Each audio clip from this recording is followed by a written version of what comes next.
आए दिन आप में से कई सारे लोगों के सवाल मुझसे पूछे जाते हैं, जिसमें एक सवाल ये भी है कि क्या हम लोग हमारे बाइक या फिर कार के टायर्स में नॉर्मल एक जो कंप्रेस्ड एयर होती है उसकी जगह नाइट्रोजन फिल कर सकते हैं या फिर नहीं। और अगर कर सकते हैं तो उसके फायदे क्या है और फिर नुकसान क्या है। मतलब किन लोगों को नाइट्रोजन भरवाना चाहिए और किन लोगों को नॉर्मल कॉम्प्रेस्ड ईयर भरवानी चाहिए। नाइट्रोजन वर्सेस जो कॉम्प्रेस्ड ईयर है, नॉर्मल ईयर, इसके बारे में आज का ये वीडियो है। जो सवाल मैंने अभी अभी बताए उसके अलावा और भी कई तरह के सवाल आप लोगों के मुझ तक पहुंचे हुए हैं, जिनका मैं आज यहाँ जवाब देने का जो कोशिश है वो मैं करूंगा।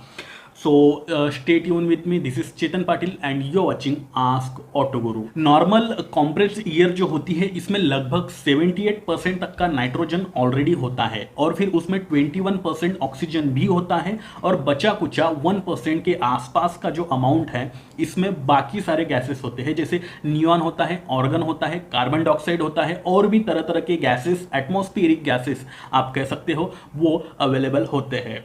अब इसी के अपोजिट में अगर नाइट्रोजन की बात कर जाए, इसकी जो अल्टरनेटिव होता है इसमें 100% नाइट्रोजन होता है, जिसमें किसी तरह की कोई मिलावट यानी कि गैस मिक्सचर्स जो होता है वो नहीं होता है। पूरी तरह से 100% नाइट्रोजन होता है, जिसमें किसी तरह का कोई दूसरा गैस मिला हुआ नहीं होता है।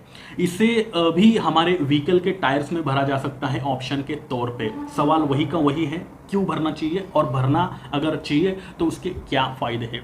तो देखो, सबसे पहला फायदा अगर मैं बताऊं तो वो ये है, नॉर्मल कंप्रेस्ड ईयर कुछ दिनों में या फिर यूं कह लो कि कुछ हफ्तों में ये कम होते रहती है। यानी कि आपको बार बार टायर्स को चेक करना पड़ता है कि जो आपका टायर प्रेशर है वो प्रॉपर है भी या फिर नहीं, वो लीक होते रहती है। लेकिन नाइट्रोजन का ऐसा नहीं होता है, नाइट्रोजन जल्दी लीक नहीं होता है। इसका सिंपल सा रीजन ऐसा है कि जो नॉर्मल एयर होती है उसके जो मॉलिक्यूल्स होते हैं, यानी उसके जो कण होते हैं और उसकी जो साइज होती है वो नाइट्रोजन के मुकाबले छोटी होती है।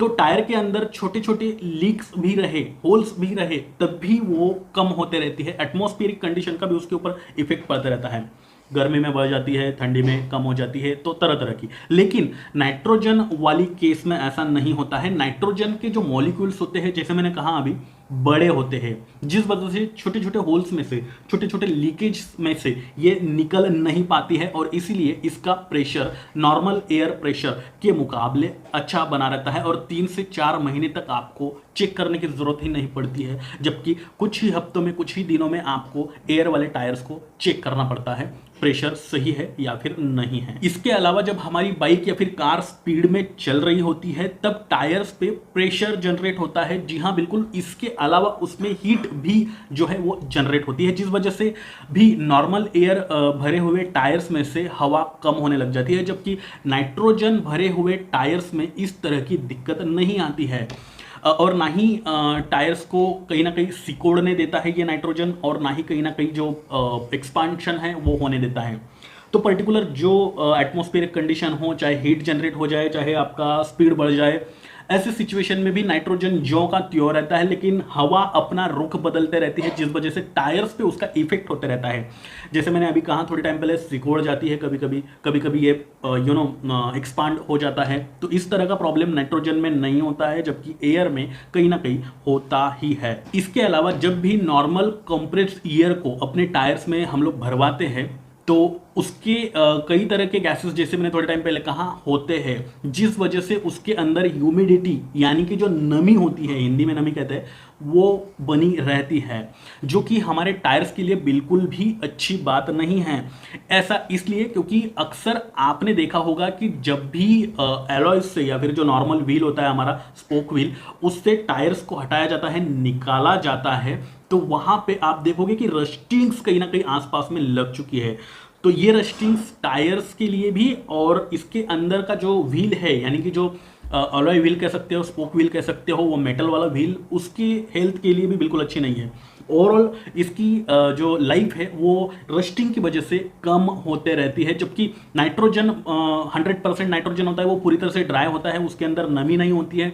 तो नाइट्रोजन अगर आप भरते हो तो इस तरह के इश्यूज नहीं आते हैं, लेकिन अगर नॉर्मल एयर भरते हो तो रस्टिंग्स के कहीं ना कहीं इश्यूज आपको आने लग जाते हैं, जिस वजह से अलॉय की लाइफ भी कहीं ना कहीं खराब होने लग जाती है, कम होने लग जाती है इस वजह से। इसके अलावा अंदर मॉइस्चर है, वो तो मतलब जैसे ऑक्सीजन है तो डेफिनेटली मॉइस्चर तो होगा ही होगा, जिस वजह से हाई स्पीड पे टायर का प्रेशर कम हो जाता है। मतलब टायर्स में से मान लो थोड़ी सी हवा डेसिबल से कम भी हो जाए 2-3% के हिसाब से, तो ऐसे में इंजन के ऊपर भी लोड पड़ता है। हवा टायर जो है वो ज़्यादा पोर्शन रोड से चिपकता है, जिस वजह से टीयरिंग ज़्यादा बढ़ जाती है, यानी कि घिसने लग जाता है टायर, जिस वजह से गाड़ी को आगे पुश करने के लिए इंजन को भी ताकत लगानी पड़ती है, और ताकत पेट्रोल से जनरेट होती है।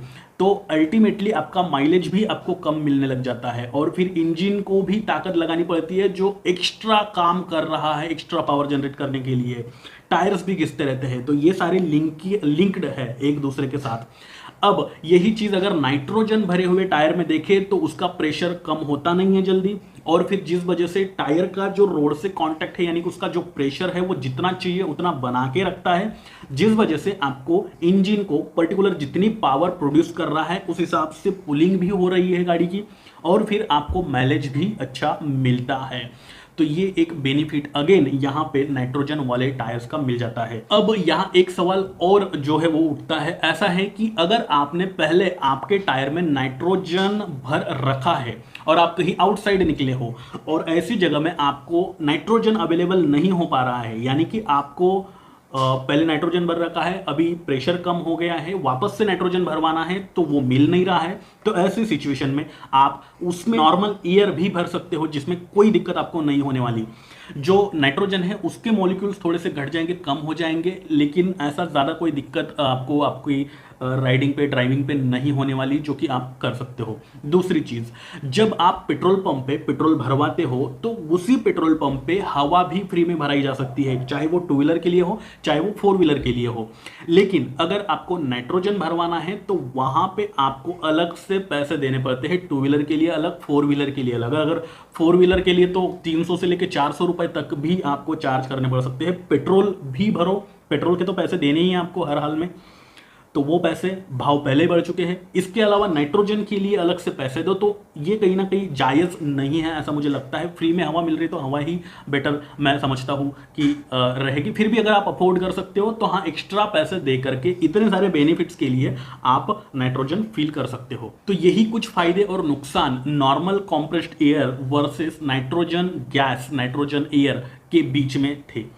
अब यहाँ पे एक मेन जो क्वेश्चन है, मुद्दा है, वो रह ही जाता है कि किन लोगों को ये भरना चाहिए, किन लोगों के लिए जो नाइट्रोजन होता है बेनिफिट है या फिर अपनी नॉर्मल एयर ही भरनी चाहिए। तो सबसे पहले तो ये जानते हैं कि किस तरह के व्हीकल्स में आपको नाइट्रोजन जो भरा जाता है, किस तरह के व्हीकल्स में इससे ज़्यादातर यूज़ किया जाता है। तो देखो ऐसा है कि जो एरोप्लेन्स है, एयरप्लेन्स कमर्शियल हो, इंटरनेशनल आने जाने वाली फ्लाइट्स हो, उनके जो टायर्स होते हैं उसमें भरा जाता है।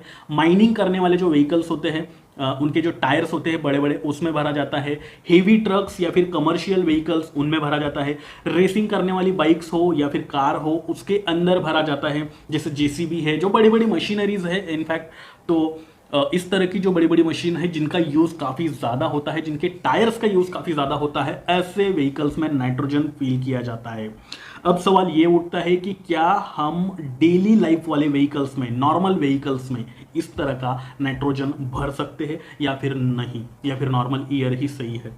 तो जैसे मैंने थोड़े टाइम पहले कहा था, मैं मेरा पर्सनल अपना ओपिनियन बताऊं तो कोई ज़रूरत नहीं है नाइट्रोजन भरने की, क्योंकि देखो अगर गाड़ी पंचर हो गई तो जिस तरह से हवा लीक होती है उसी तरह से नाइट्रोजन भी लीक होता है। पंचर के मामले में हमें कोई बेनिफिट नाइट्रोजन से नहीं मिलने वाला। इसके अलावा हवा हमें फ्री में जो है भरने को मिल जाती है पेट्रोल पंप पे पेट्रोल भरने के बाद। कितने का भी पेट्रोल भरो आप, आपको हवा फ्री में मिलनी ही मिलनी है। लेकिन नाइट्रोजन भरने के लिए अलग से पैसे देने पड़ते हैं, 300 से लेकर 400, 250 से लेकर 400 रुपए के करीब करीब आपको जो 4 व्हीलर है उसके लिए। 2 व्हीलर के लिए लगभग 150 रुपए, मैं कहूँगा इतने, इससे ज़्यादा या इससे कम भी लग सकते हैं, लेकिन लग सकते हैं जितने में हम एक्स्ट्रा का पेट्रोल भरवा सकते हैं उस पैसों में। तो ये है। और डेली लाइफ में हमारे देखो मतलब अगर आपकी सिटी में ही चलना होता है और 150 किलोमीटर ही आपकी डेली की रनिंग होती है, उससे ज़्यादा ही कहीं थोड़ी ना थोड़ी कहीं उससे ज़्यादा ही समझ लो आप, तो ऐसा अगर है तो मैं कहूँगा आपके लिए एयर ही बेहतर है, कॉम्प्रेस्ड एयर आप उसी को भर सकते हो।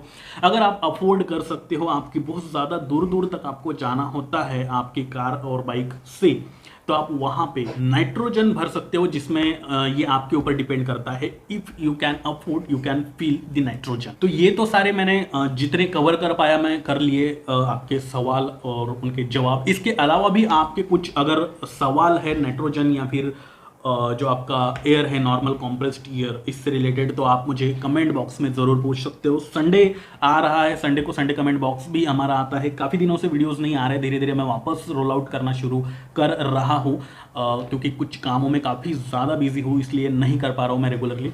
खैर, अगर आप चाहते हो कि आपके कार और बाइक से रिलेटेड सभी तरह के सवालों के जवाब आपको एक ही चैनल पर अवेलेबल हो जाए, ऐसा आपको लगता है, तो ये चैनल सिर्फ आपके लिए है, इसे सब्सक्राइब करना ना भूलें। और साथ ही अगर अभी भी आपने मुझे इंस्टा, ट्विटर, फेसबुक पर फॉलो नहीं कर रखा है तो वहां पर जाकर आप मुझे फॉलो करके आपकी दुविधाएं पूछ सकते हो। ऑटोमोबाइल से रिलेटेड आपको जवाब मिल जाएंगे। जवाब उसी को मिलेंगे जिसने फॉलो कर रखा है। विदाउट फॉलोअर्स मुझे जवाब देना नहीं आता, माफ करना। अब मैं चेतन पाटिल लेता हूं आपसे विदा और फिर से मिलता हूं ऐसे ही किसी नए इंटरेस्टिंग वीडियो में। तब तक के लिए नमस्कार।